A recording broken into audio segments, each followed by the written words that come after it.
Welcome to the virtual museum in BibleInteract.com. We're getting to the end of the time period of the Judges and the beginning of the United Monarchy. And this is a time where the Bible records the epic event of the arrival of a group of people called the Philistines. The Philistines, the actual word Philistines, means sea people, and scholars believe they came from the Aegean, part of the Mediterranean Sea, northern part of the Mediterranean Sea.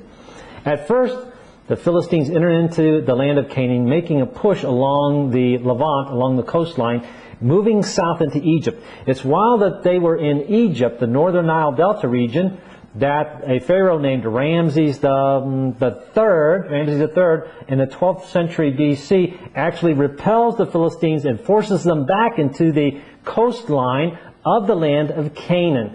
So they're in the coastline of the land of Canaan, and they begin to settle in that region and become a major adversary against the Israelites that are also trying to dominate in that territory and to control the trade route.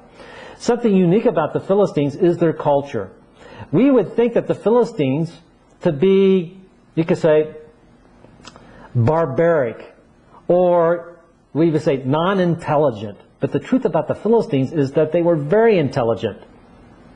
For instance, part of their pottery that we see is this bichrome pottery, which is very attractive, multicolor. This is a stylized chair which comes from Ashdod, so they nickname it the Ashdada.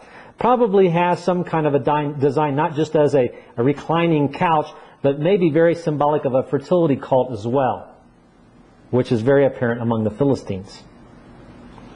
Now, what's interesting about this time period, this is also the time, let's say, of Samson.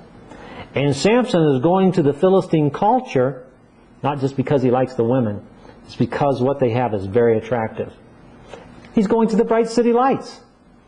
I think it's very interesting that Samson from the tribe of Dan is actually in a location, we could say, well, where in Dan? Well, he's at a location called Mechanah Dan. And Mechanah starts with a capital M. And in our culture, we think capital M, proper noun, like Albuquerque. Albuquerque, a city in New Mexico. Well, Mechanah was a location in the territory of Dan. But Mechanah does not mean bright city lights. Mechanah in Hebrew means tents and camps. So poor Samson, his mom and dad come from a region where they're still living in tents, but the Philistines have seaports and ships and harbors and fancy cities and really cool pottery, and that's where Samson wants to go as a young person. The epic event of Samson really isn't about a love story gone wrong. No, not at all. It's about how do you preserve your culture. And the Hebrews just happen to be the underdogs. How do they preserve their culture? Well, it's by what you teach your youth.